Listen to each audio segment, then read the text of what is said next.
Uma produção Bruá. Estamos a viver uma hora de extraordinário entusiasmo e fervor. É esta alternância dos partidos que caracteriza as sociedades que aceitam o modelo da democracia ocidental. O Partido Comunista o que não fica é num governo para calcionar uma viragem à direita. Não fica num governo para apoiar medidas antidemocráticas, O antipopulares. movimento foi para mim uma surpresa. Creio que todos nos devemos felicitar o movimento das Forças Armadas pelo alto serviço que prestaram à nação. Boa noite a todos e bem-vindos a mais um episódio de JJ. O meu nome é Luís Francisco Sousa e serei o vosso moderador desta noite. Esta semana vamos falar da Assunção Cristas na corrida por Lisboa, do decreto-lei do Governo sobre a educação profissional e sobre o Dia da Mulher e disparidade de género. Mas primeiro, os meus convidados. À minha direita tem Francisco Camacho, presidente da Juventude Popular de Lisboa. À minha esquerda tem Tomé Ribeiro Gomes, membro da Comissão Política da FAUL, Federação da Área Urbana de Lisboa. E à minha frente ao centro, Cristiano Gaspar, presidente da JSD Fundão. Boa noite a todos. Francisco Camacho, vamos começar então com o tema da Assunção Cristas por Lisboa. A Assunção sempre foi uma putativa candidata para a concorrência à Câmara de Lisboa. Uma das condições que possivelmente estaria em cima da mesa seria ir em parceria com o PSD. O PSD já deixou claro que pondera um nome próprio, um candidato de peso e que não vê com os melhores olhos esta possível coligação com o CDS-PP, o que coloca em risco a possibilidade da Assunção avançar. Com que olhos é que tu vês esta situação? Tu achas que era uma escolha viável a Assunção tentar repetir o seu resultado dos 21%? Quem é que tu achas que o PSD irá avançar como nome? Se bem que depois o Cristiano há de se pronunciar melhor sobre este assunto. E como é que Medina estará a assistir a toda esta discussão? Muito bem, boa noite a todos. Eu encaro este tema com muita ponderação e sobretudo com a tranquilidade de quem vê o ano político e o ano autárquico ainda com algum distanciamento. Nós estamos a falar de um ato eleitoral que se realizará alguns por setembro, outubro de 2021. Neste momento ainda estamos no primeiro semestre de 2020. Acho que essas reflexões acabam por ser um bocadinho naturais, fruto da nova liderança do CDS, e é natural que as pessoas queiram saber posicionamentos e estratégias do partido face aos próximos desafios eleitorais. Tem-se falado bastante das presidenciais e agora ainda se quer dar um salto mais longínquo, para além dos Açores, mas quer-se dar um salto mais longínquo em relação ao tema autárquico e à Câmara Municipal de Lisboa. Com uma particularidade que é inequívoca na dinâmica do CDS, é que a sua anterior presidente foi também ela a candidata do CDS à Câmara de Lisboa, e com um resultado muito positivo. Aliás, o melhor resultado do CDS em lista própria, porque já chegámos a ter presidentes de Câmara na Câmara de Lisboa, Nuno Cruz Abcacis, num fenómeno de coligação. Mas a verdade é esta, é que eu de alguma forma subscrevo o que foi o entendimento transmitido pelo Francisco Rodrigues dos Santos, que acha que a Assunção Cristas seria uma boa candidata à Câmara de Lisboa. Eu não vejo por que não. É verdade que a Assunção Cristas teve um resultado eleitoral a nível nacional que foi manifestamente mau, já falámos aqui sobre ele, mas o seu posicionamento em Lisboa mantém-se. Aliás, o CDS em Lisboa seria uma figura insuspeita porque também acaba por estar envolvido nessa ação política, mas o CDS em Lisboa tem procurado manter-se muito presente na vida autárquica. Tem, por exemplo, entre fóruns de Câmara Municipal, Assembleia Municipal e Assembleias de Freguesia, e também estamos em 2 juntas de freguesia no Executivo, tem mais de 300 propostas, portanto continua a ter vida ativa. É normal que o eleitor possa não se aperceber tanto disso, porque é fruto do mediatismo e não, já sabemos que em ano eleitoral é natural que surjam aqui uma atenção se incida mais sobre as dinâmicas autárquicas. Mas a verdade é que nós continuamos a fazer, e a Assunção Cristas continua a ser uma voz firme na oposição ao camarário socialista. Aliás, até por curiosidade, a Assunção Cristas tem mais presenças nas reuniões de Câmara da Câmara Municipal de Lisboa do que o próprio Fernando Medina. Portanto, acho que isso também é representativo de que pode ser uma voz a considerar nas opções dos lisboetas. E tu achas que isto é um reatar de relações entre a ala de Francisco Rodrigues dos Santos e a ala mais próxima da Assunção, que em princípio era aquela que apoiava João Pinto Almeida e que saiu derrotada em Congresso? É uma boa pergunta. O que me parece é que o presidente do CDS terá como propósito unir o partido nos desafios que se seguem, e nada melhor que o pendor e o desafio autárquico, porque também existirão algumas diferenças, e isso ficou patente no Congresso, mas acho que acabam por ser minimamente extenuadas na dinâmica autárquica. É um fórum muito próprio, e só referir isto em relação ao PSD eu também, e do CDS. Eu acho que há aqui uma lógica que se tem de acompanhar, que é tanto um como o outro partido, creio eu, pelo menos no CDS é assim, terá os órgãos locais, portanto no caso o CDS Lisboa e a própria Distrital, terão de se pronunciar sobre este entendimento, e acho que Francisco Rodrigues dos Santos tem procurado até dizer isso, que isto as estruturas locais terão de ser auscultadas para se enquadrar e proporcionar aqui uma candidatura, sendo que no caso do PSD parece-me que não se põe de parte um fenómeno, um cenário de coligação. É verdade que o PSD no Conselho de Lisboa tem estado bastante fragilizado, teve um desaire autárquico, as suas estruturas locais estão-se a tentar procurar reorganizar, tem alguns conflitos internos de há alguns anos, mas isso é talvez o Cristiano possa abordar.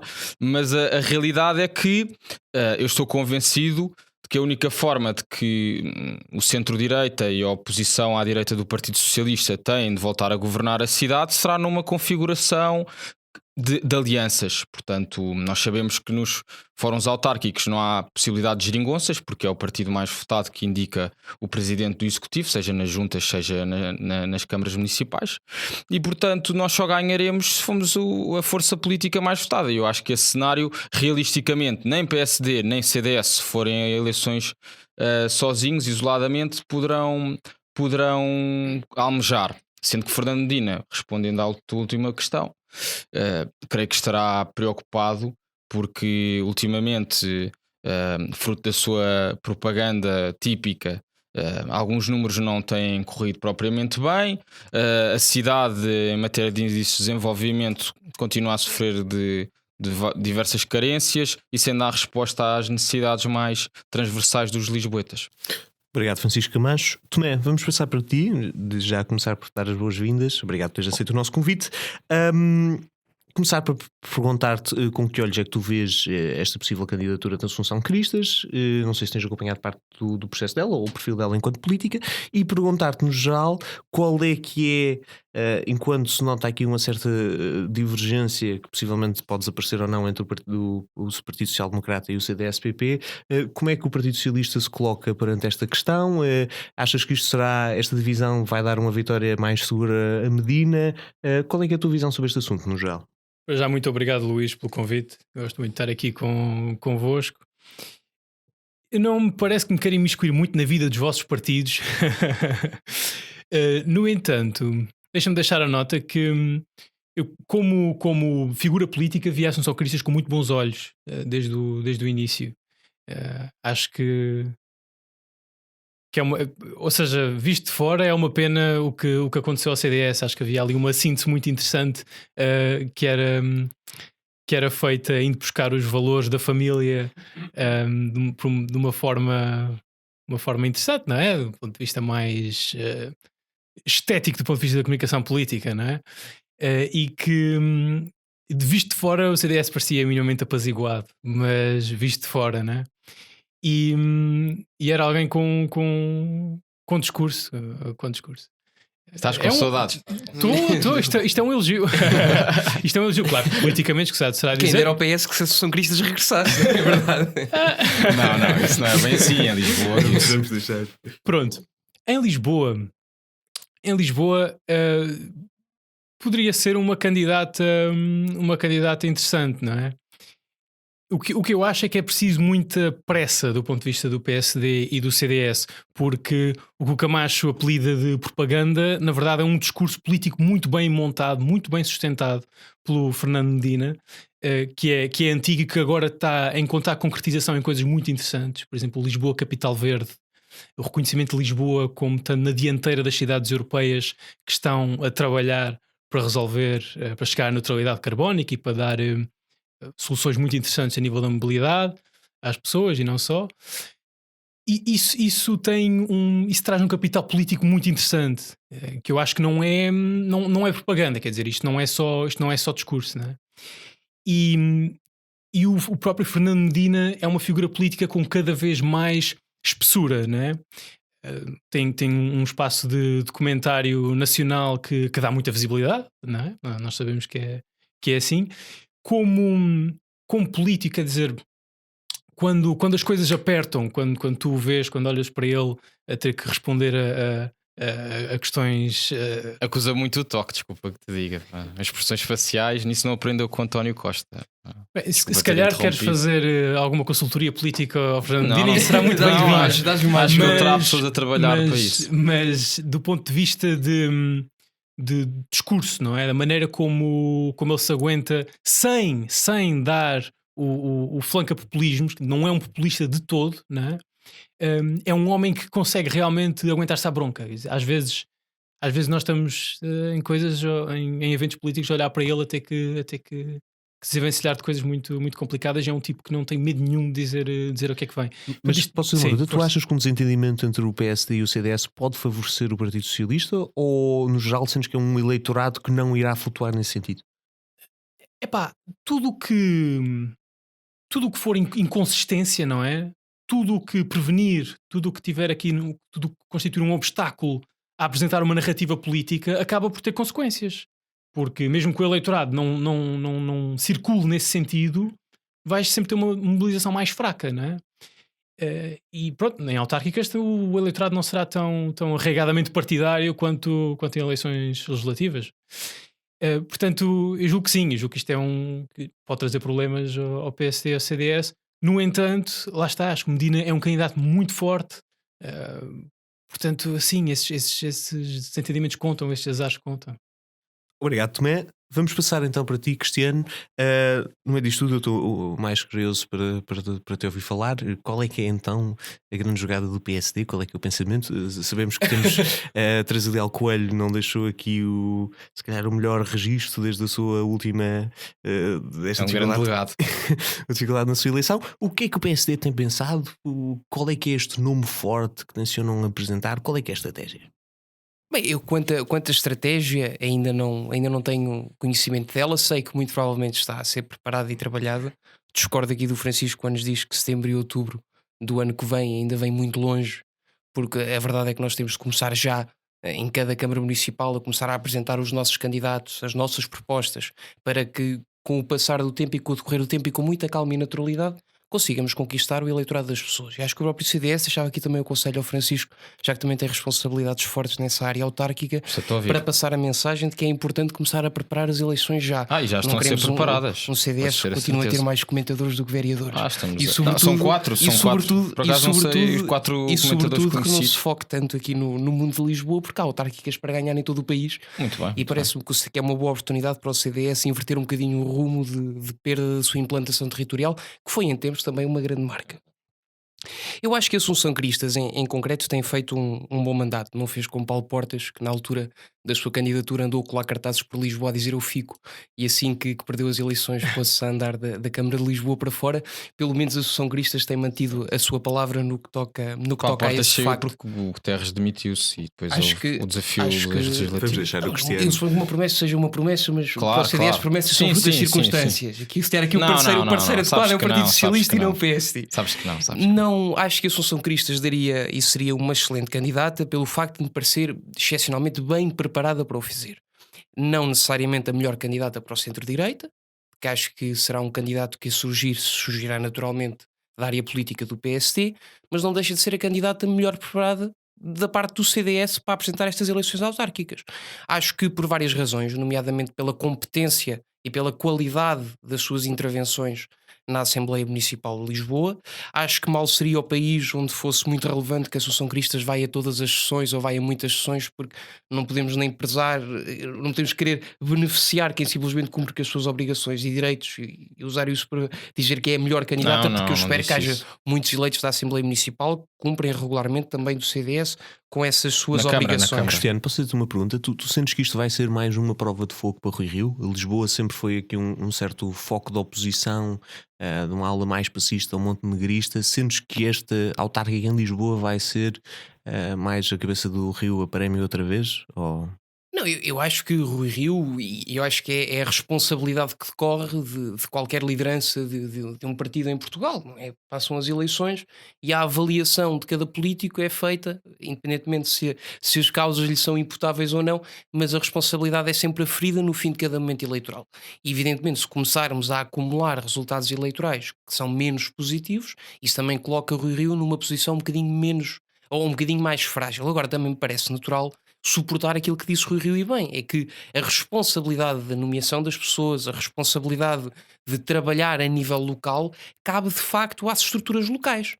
E acho que é esse o caminho que deve ser seguido por todos os partidos. É um caminho que o PSD promove não só em termos autárquicos, mas também em termos legislativos. Não fomos nós o partido que tivemos o líder nacional a começar a indicar cabeças de lista por cada distrito, com as consequências eleitorais desastrosas que depois acabaram por daí advir.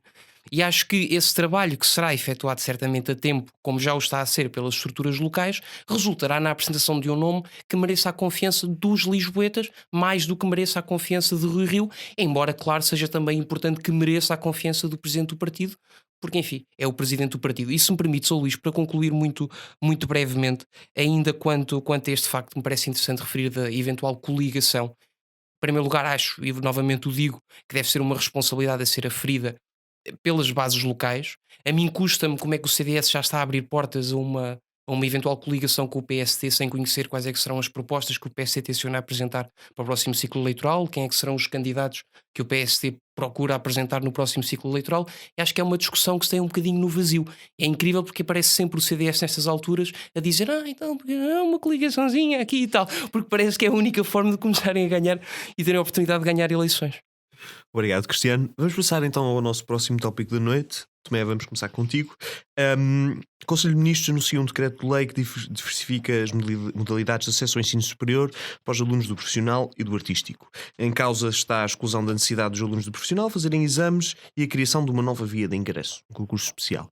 Tomé, perguntar-te, pergunta genérica de com que olhos é que tu vês esta situação em particular e depois pedir que endereces algumas das críticas, que nos expliques um bocadinho o que é que está em cima da mesa, qual é que é este decreto, o que é que vai acontecer e que respondas a algumas das críticas que têm surgido na acusação que isto continua a ser uma vaga de facilitismo que é injustamente ou infelizmente associado ao ensino profissional. Se achas que isso vai ser uma consequência, o que é que tu esperas que seja o outcome deste processo?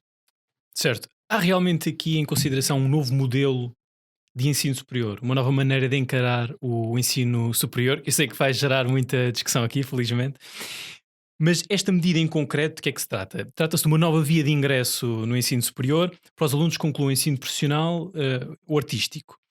E a maneira como isto se concretiza é num concurso especial de acesso, através da Direção-Geral do Ensino Superior, e haverá 3 critérios para estes alunos ingressarem. A classificação final do curso que fizeram, profissional, classificação das provas finais dos seus cursos e a classificação das provas de avaliação de conhecimentos e competências exigidas pela instituição, certo? Pela instituição de ensino superior que vai acolhê-los. E isto é voluntário, quer dizer, a instituição de ensino superior pode ou não aceder a esta nova via de acesso ao ensino superior. E isto corresponde a uma recomendação da OCDE. Portanto, já havia esta recomendação da OCDE de diversificação das formas de acesso ao ensino superior.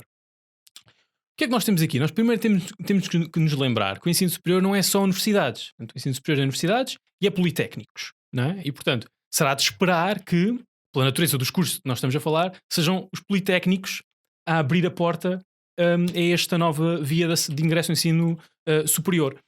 Nem que seja porque eles têm uma reputação a proteger. Não faz sentido nenhum eu estar a abrir esta via de acesso para um curso de Sociologia a alguém que fez um curso profissional que não tem absolutamente nada a ver com Sociologia. Portanto, as universidades dependem, e sabem que dependem, não só de uma avaliação formal da A3GS e da FCT, como também dependem do prestígio que têm na sociedade para as suas, na sociedade, entenda-se, alargada internacionalmente, para as suas áreas de investigação específicas, não é? Mas, para tentar avançar aqui com alguns argumentos, para já o modelo de exames como o alfa e o ômega da forma como nós acedemos ao ensino superior é altamente questionável, não é? Portanto, o exame nacional uniformizado, centralizado, que faz depender de uma ou duas oportunidades grande parte da nota que as pessoas levam para ingressarem numa instituição de ensino superior. É algo que vai buscar um proxy, não é? Por aproximação, vai buscar uma forma de avaliar o mérito que deixa muito a desejar. E já não é preciso nós nos ficarmos por aqui. Há muitas mais maneiras de avaliar o mérito das pessoas e formas mais holísticas de avaliar o mérito de alguém que, se vai entrar na universidade, não é? E agora estou a falar da universidade, não se vai entrar na universidade, não vai entrar, lá está, para uma escola profissional. Quer dizer, a universidade não serve apenas para formar profissionais. A universidade não serve, ou seja, se calhar temos aqui pessoas à mesa que tiraram um curso de Direito, estão à espera de ter uma profissão no final, e teriam um curso de Ciência Política e Relações Internacionais. Eu não podia esperar. Exatamente. Portanto, a universidade é uma coisa muito mais lata que isto. A universidade serve para muito mais. Aliás, está no nome, o universo, não é? Portanto, é uma coisa universal. E, portanto, temos que acabar com este paradigma da universidade como algo que só treina profissionais. Para isso temos os politécnicos. Por exemplo, também temos os politécnicos para fazer isto. E, portanto, faz todo o sentido que alguém venha do profissional para aceder ao politécnico. Mas tu achas que isto vai criar aqui uma discrepância? Achas que vai... Meus senhores, tu achas que isto vai criar aqui uma sensação de injustiça, uma discrepância básica perante os alunos do profissional? Ou seja, tu sentes que vai-se legitimar esta crítica que é mais fácil para eles ingressarem nos mesmos cursos que nós que fazemos os exames normais? Antes, pelo contrário, isto o que vai fazer vai dar uma nova vida ao ensino politécnico e vai talvez ajudar a acabar com este estigma estúpido que nós temos em relação ao ensino profissional. Nós temos... sempre, não é? Há muito tempo que é assim em Portugal. O ensino profissional é para quem tem mais notas no ensino tradicional, o que não faz absolutamente sentido nenhum. Nós temos que elevar a forma como nós encaramos o ensino profissional e politécnico, porque nós não nos podemos esquecer que estamos em transição económica e profissional, não é? A automação, o que vai fazer, a tecnologia, a nova revolução industrial pela qual nós estamos a passar, o que vai fazer é exigir um grau de formação muito mais elevado aos profissionais. Todos, across the board, né? Toda a gente tem todo tipo de trabalhos. E nós passamos a vida a dizer isto. Passamos a vida a dizer que as pessoas vão ter que se requalificar. E depois não podemos, ao mesmo tempo, vir dizer que não vamos formar as pessoas para isso. Nós temos que formar as pessoas para isso agora. Não sei como é que estou de tempo, Luís. 30 segundos. Mas, então ainda gostava de dizer que isto é complementado pela medida que já foi tomada de os politécnicos poderem dar doutoramentos às pessoas, com a devida avaliação da A3GS e da FCT, e que para antecipar a crítica de Portugal tem demasiadas pessoas diplomadas para o ensino superior, etc., nós ainda estamos abaixo do objetivo europeu. O objetivo europeu para 2020 era ter 40% das pessoas entre 30 e 34 anos com um diploma de ensino superior. Em 2018 já havia, a média europeia já era 40,7%. Portugal em 2019 tinha 33,5% das pessoas nesta faixa etária dos 30 aos 34 anos com um diploma do ensino superior. E temos só outros 11 países que estão além do objetivo. Portanto, é um objetivo, estamos a caminhar para aí, mas é preciso continuar esse caminho, e faz isso significando o ensino superior nas suas duas vertentes e não apenas na vertente universitária. Obrigado, Tomé. Cristiano, vamos passar para ti. Perguntar-te no geral, eu sei que já te pronunciaste sobre este assunto noutros órgãos que eu já tive a chance de ver. Estou curioso para saber, exatamente, eu vou sempre de olho nestas coisas. Queres saber qual é que é a tua opinião geral sobre este assunto?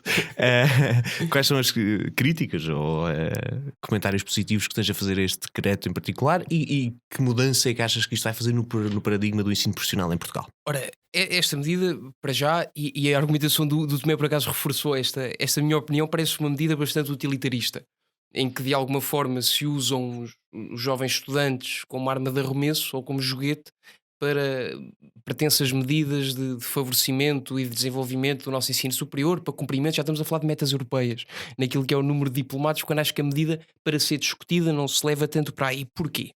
Eu acho que o governo está a fazer uma coisa clássica que os governos socialistas fazem, que é pegar em desigualdades, ou em determinadas desigualdades, olhar para elas e não conseguir perceber nem diferenciar se estamos perante aquilo que é uma desigualdade meramente numérica e resultante e fruto daquilo que são as circunstâncias da liberdade e da escolha pessoal dos cidadãos, ou se estamos perante uma verdadeira desigualdade social que aí sim é a única que legitima a intervenção do Estado.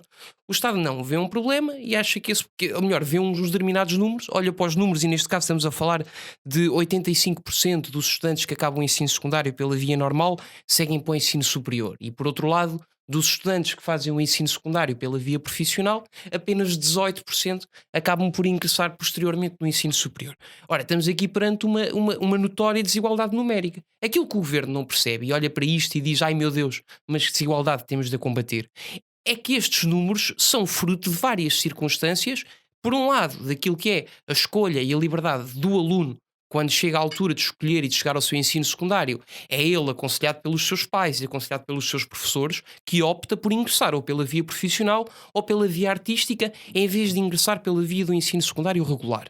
E aquilo que o aluno sabe, que não lhe é escondido, é que, a partir do momento em que entra no ensino profissional, a preparação que leva no ensino profissional não é uma preparação direcionada para o ensino superior, seja ele de universidades, seja ele de politécnicos. É uma preparação que leva para o mercado de trabalho e para a entrada no mercado de trabalho a curto prazo. E é com base neste pressuposto e disto tendo conhecimento que o aluno toma a sua decisão e o estudante escolhe ingressar por essa determinada via.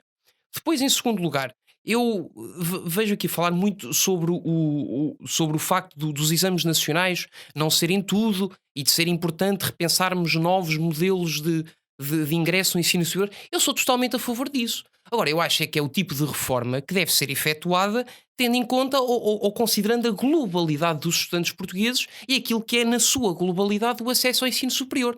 Não podemos começar a tomar este tipo de medidas discriminatórias como esta é, porque era uma discriminação que antes era meramente numérica e agora, com esta iniciativa legislativa do Governo, passou a ser uma discriminação também em termos de desigualdade social, porque deixou de haver igualdade de oportunidades no acesso ao ensino superior.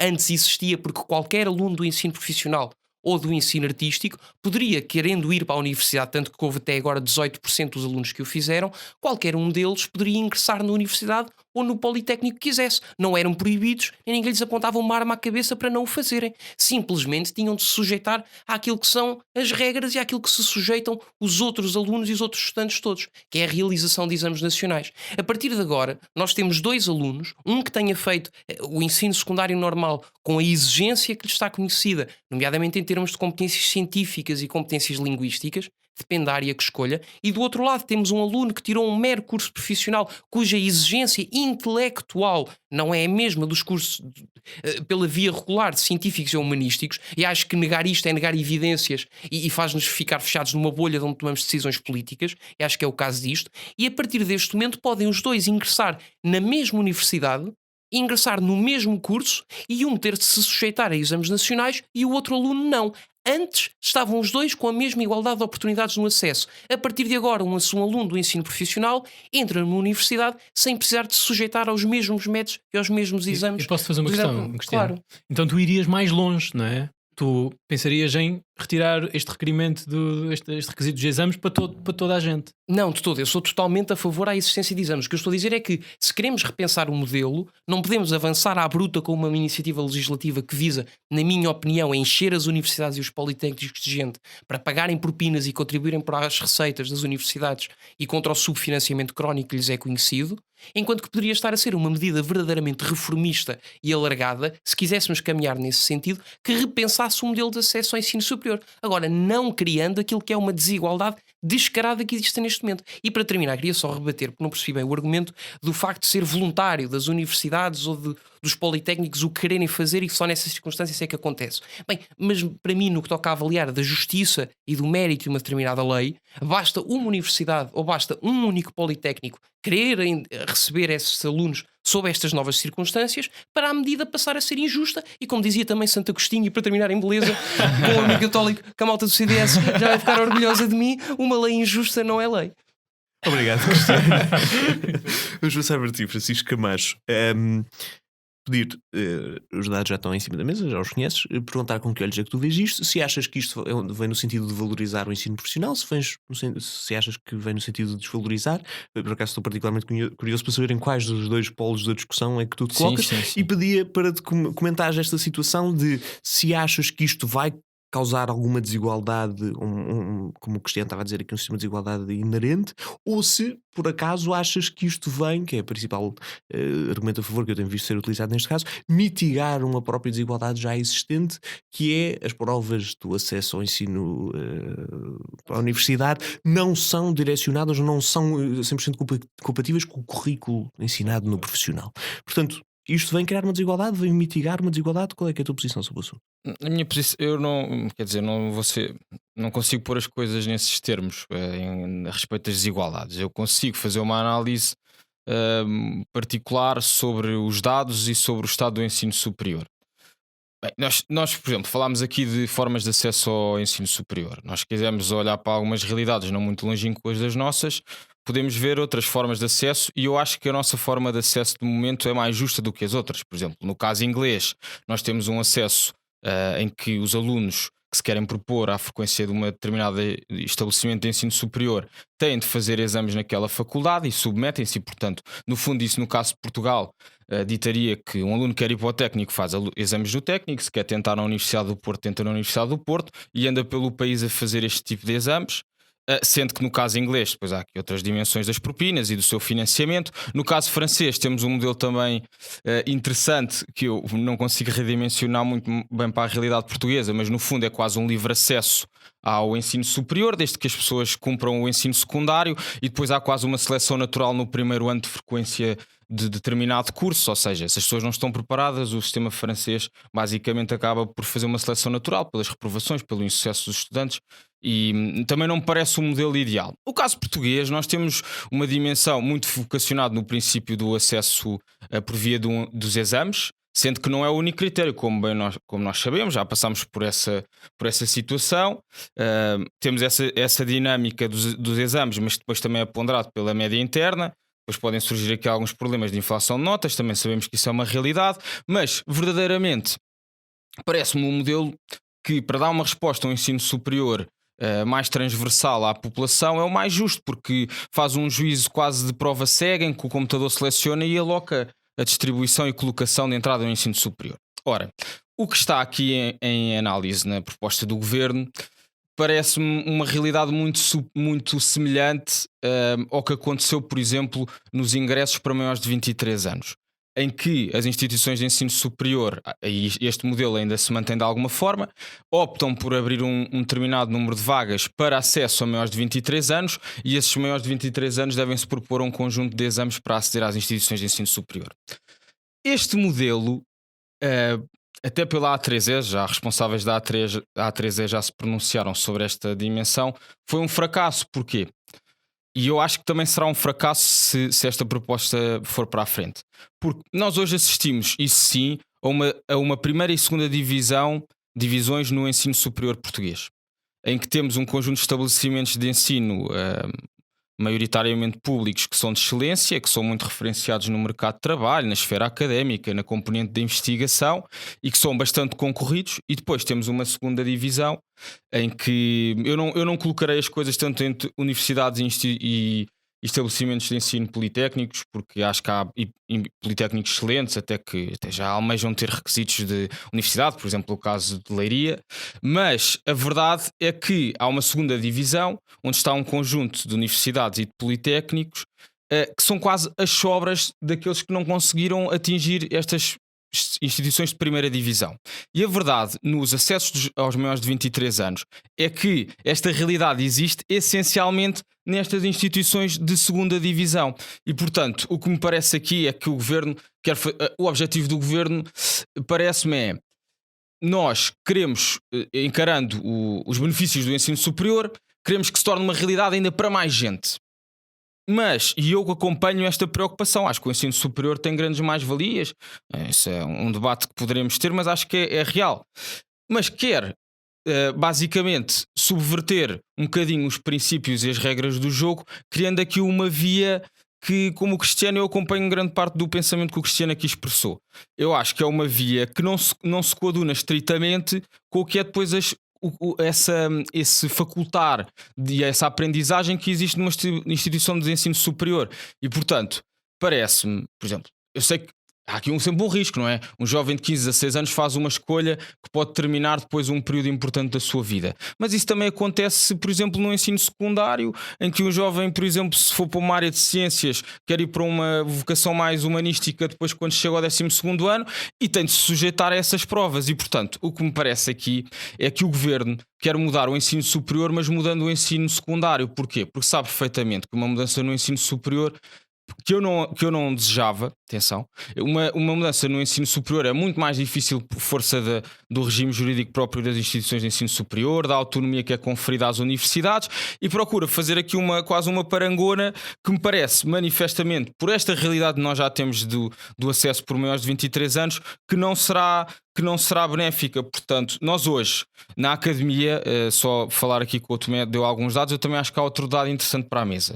Os dados de 2019 indicam, por exemplo, que na idade dos 20 anos, 40% da nossa população está a frequentar um curso de ensino superior. Enfim, uma faixa etária mais acima, acredito que esses objetivos ainda não sejam atingidos. Mas eu acho que se nós queremos manter a excelência do ensino superior, temos de dar passos progressivos, com políticas de médio e longo prazo, e não procurar estas vias que francamente não me parecem que deem grande resposta nem para as instituições de ensino, nem para aqueles que as frequentam, porque depois acabarão por frequentar vendidos pelo sonho do ensino superior, cursos que se calhar não correspondem às suas expectativas e sairão defraudados de um projeto de ensino que aparentemente seria mais vantajoso para o seu currículo.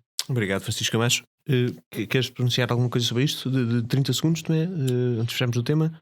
Sim, 30 segundos. sim, literais. quero só acrescentar uma coisa, e são literais de 30 segundos, que isto é uma medida de valorização do interior, porque, como bem disseste e falaste no Politécnico de Leiria, muitos destes politécnicos estão fora da macrocefalia tradicional portuguesa, e já foi, aliás, já houve gente a falar deste ponto.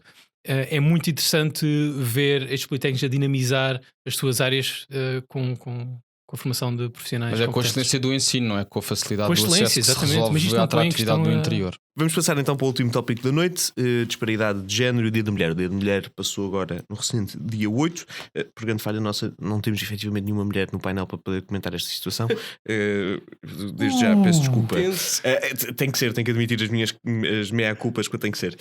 OCDE, a notícia que Portugal está em 5º lugar de 183 no índice de género e das instituições sociais, dando 22% da discriminação na família, 7% de discriminação a nível de integridade física restritiva, 3% no acesso a recursos produtivos e financeiros e 11% nas liberdades civis. Por outro lado, as mulheres assumem 75% dos cuidados não pagos e dos trabalhos domésticos, enquanto o Ministério do Trabalho, Solidariedade e Segurança Social anuncia que a remuneração média continua a ser 14,4% inferior ao dos homens. Cristiano, vamos começar contigo. Com que olhos é que tu vês estes dados? Temos dados positivos? Temos dados que continuam a indicar que temos que fazer um avanço nesta situação? Achas que a disparidade de género é uma realidade em Portugal? Com que olhos é que viste a celebração do dia da Mulher? Olhei para este Dia da Mulher, dia 8 de março, com a importância que merece. Acho que é um assunto que deve ser permanentemente discutido e ao qual devemos prestar atenção na sociedade. Prende-se sobretudo com aquilo que é uma questão de igualdade entre cidadãos.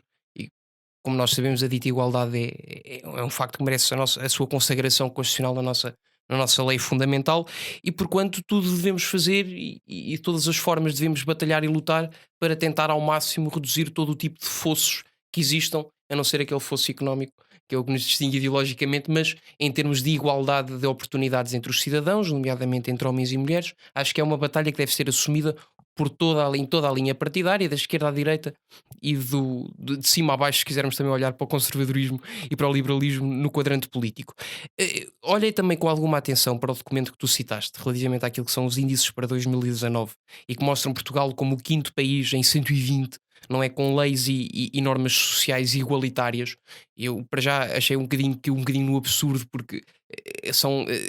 leis igualitárias é obrigatório existir em Portugal porque decorre, não é, da nossa lei constitucional, e é difícil passar uma lei que não seja igualitária, mas eu percebo um pouco aquilo que se quer dizer com este estudo e que mostra também o lado negativo, e agora permita-se-me também que sirva aqui um pouco de advogado do diabo, o lado negativo daquilo que é a interpretação face à necessidade de debater e de discutir estes temas de desigualdade.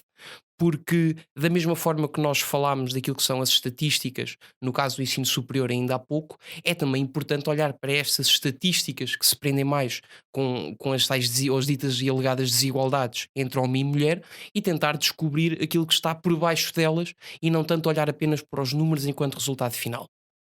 Há números que evidentemente chocam, e acho que esse é um propósito a partir do qual se motiva grande parte da discussão e do debate na res pública.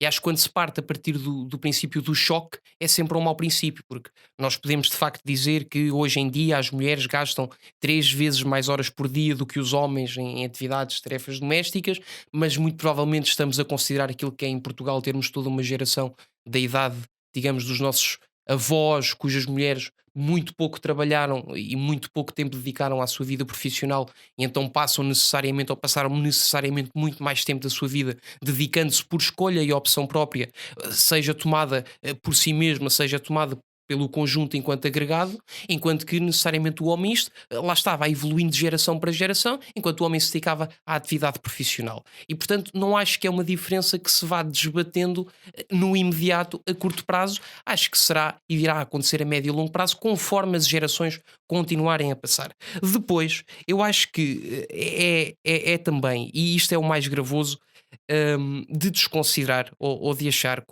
também como injusto certas iniciativas legislativas a que muitas vezes os nossos legisladores se propõem a fazer e se procuram buscar para o combate a esta desigualdade. E que no fundo são iniciativas que visam combater uma pretensa desigualdade, mas que acabam só por si criar uma nova desigualdade ou criar a verdadeira desigualdade. E refiro-me ao quê? Um dos números mais badalados nesta discussão é o número referente àquilo que é a diferença de vencimento médio e de remuneração média mensal entre homens e mulheres.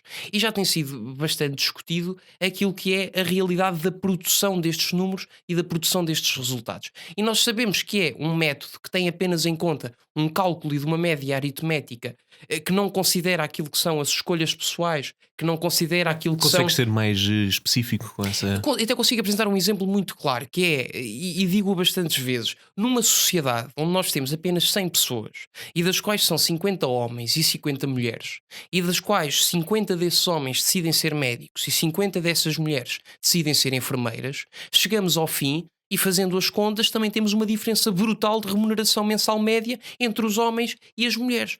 Mas será fruto daquilo que foi uma discriminação? Eu não estou a dizer que não possa existir esporadicamente uma discriminação de género, que existe, deve ser combatida, mas já existem leis que a proíbem e supostamente uma autoridade que é suposto atuar e agir sobre os propagadores desse tipo de desigualdade. Mas neste meu exemplo, o resultado que se tem é uma diferença clara de remuneração, mas não se deve ao facto de uns serem homens e outros serem mulheres, mas se refere ao facto de simplesmente uns terem feito uma determinada escolha de vida profissional e uma determinada escolha de vida profissional do outro lado, no caso das mulheres. Isso repercute-se naquilo também que são as profissões, e temos visto dados interessantes sobre isso, na listagem de profissões entre certas profissões que são maioritariamente dominadas por agentes do sexo feminino e outras profissões que são denominadas por agentes do sexo masculino. E necessariamente, e não por uma base de discriminação de género, tendencialmente as profissões mais dominadas pelo sexo masculino têm também uma remuneração superior e mais alta associada à qualidade e ao tipo da tarefa e não ao facto de ser um homem a desempenhá-lo. E por fim, mesmo para terminar, o que eu queria dizer com isto, as iniciativas legislativas que acabam por roçar um bocadinho o absurdo e criar as desigualdades, é o caso das iminentes leis das cotas, que cada vez que se discute um problema, seja racial, seja discriminação de género, o argumento que aparece, isto é preciso cotas para garantir que... Não, e aí é que se cria a verdadeira desigualdade, porque depois criam-se problemas a nível prático. Eu não acho justo que numa determinada sociedade ou num determinado conselho de administração, se quisermos ir mais diretos ao assunto das empresas, nós tenhamos 10 pessoas que precisem de ser contratadas, apareçam 30 candidatos, dos quais 29 de 30 candidatos, 15 homens e 15 mulheres, e analisadas as competências curriculares e competências técnicas, 29 desses homens estão mais bem preparados para assumir o cargo, ou os homens... no total acabam por preencher os 10 cargos apenas por uma questão de competência curricular e não pelo facto de ser homens. O que é que se força a fazer aos conselhos de administração ou aos partidos na formulação de listas, seja no que for. É a abdicar de uma pessoa que a certo momento é mais competente do que outra e a deixar de a escolher em detrimento de uma escolha baseada no género. Aí sim surge a verdadeira discriminação e desigualdade. Obrigado, Cristiano. Francisco Camacho, vamos passar para ti. Perguntar-te no geral com que olhos é que tu vês os dados que foram aqui apresentados, quer os positivos, quer os mais negativos, nomeadamente esta questão da disparidade salarial. Acompanhas o Cristiano na crítica que é feita aqui à forma de contabilizar estes dados, e depois gostava de questionar aqui no ponto também que o Cristiano levantou, que é até que ponto é que o Estado deve ir na imposição destas metas, nomeadamente nas questões das cotas, ou como muito se discute, com a obrigatoriedade de haver uma igualdade salarial entre homens e mulheres e exercerem as mesmas funções. Muito bem. Bem, eu tinha aqui alguns dados também para acrescentar à discussão, mas já lá irei. O que me parece, enfim, é um ponto que merece, mais do que a disparidade salarial, já lá irei. Eu acho que há duas realidades que são evidentes em Portugal que continuam a ser um flagelo para a nossa sociedade, com especial incidência para as mulheres, que são a dimensão da violência doméstica.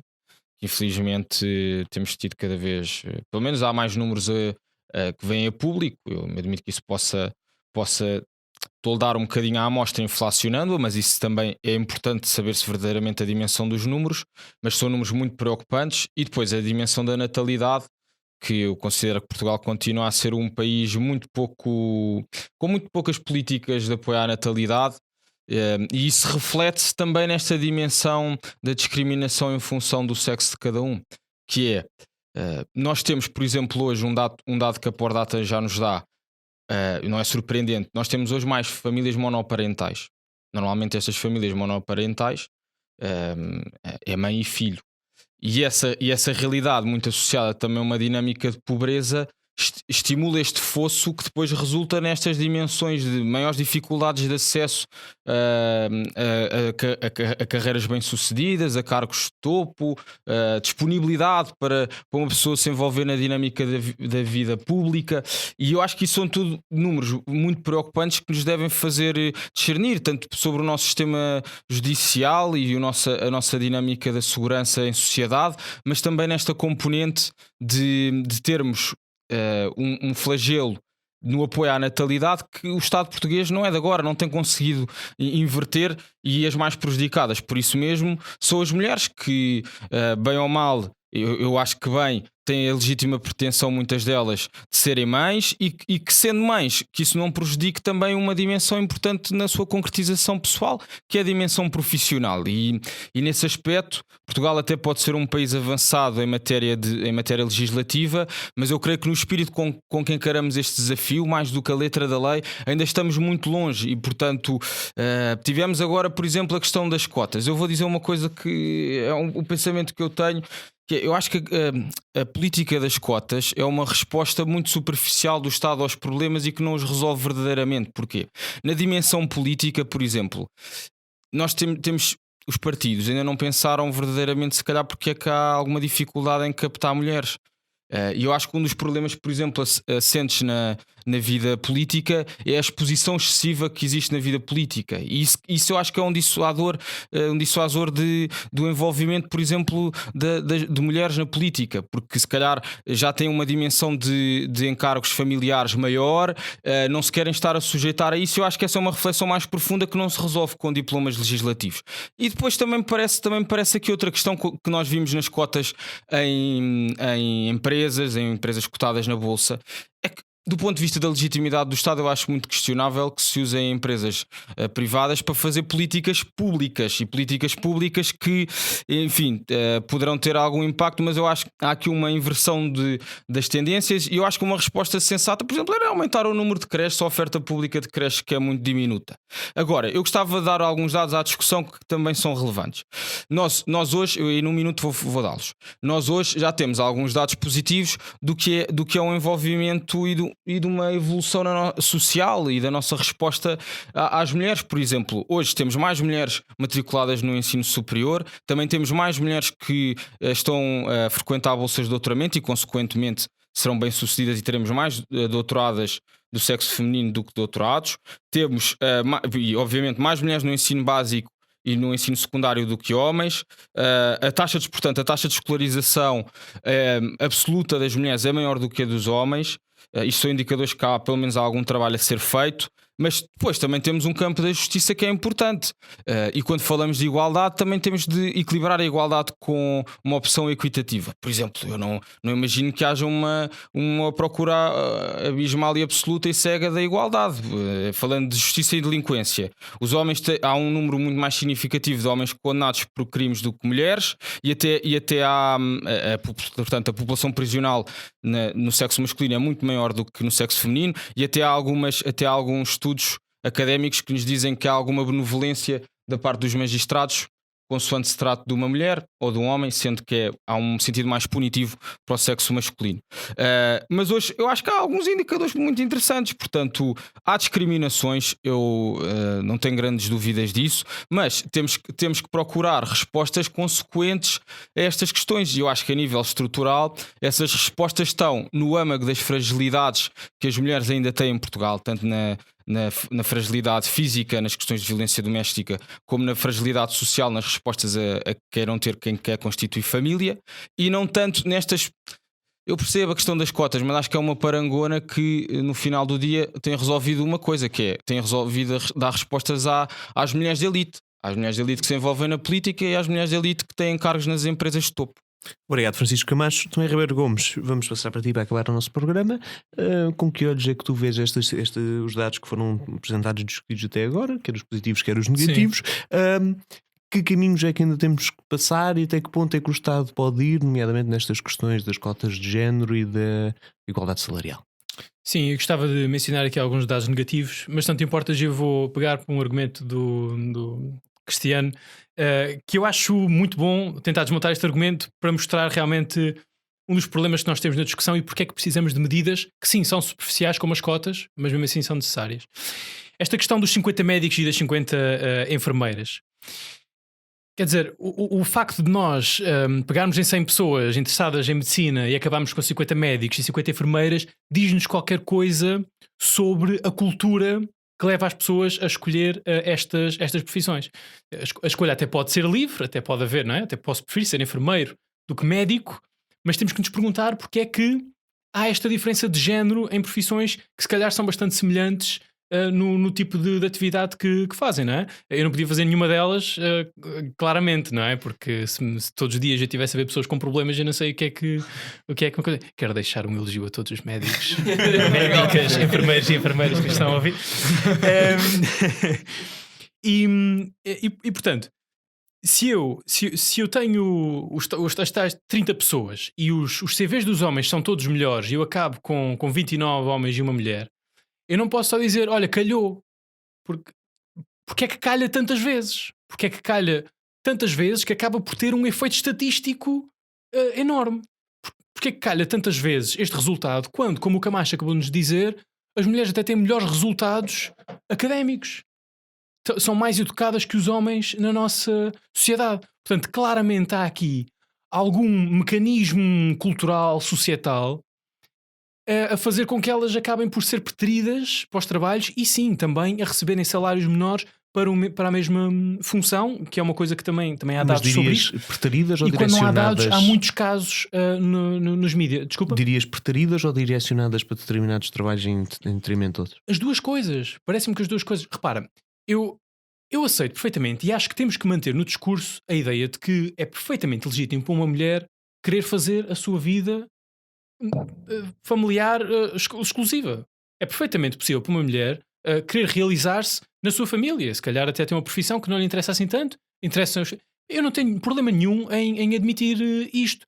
O meu problema é realmente quando olho para os números e a coisa parece-me, até por comparação com outros países, muito, muito assimétrica para o lado da mulher estar a ter a sua escolha condicionada por forças societais e culturais, que certo, são de fundo, são muito fortes, que estão no fundo a direcioná-la, se quiseres.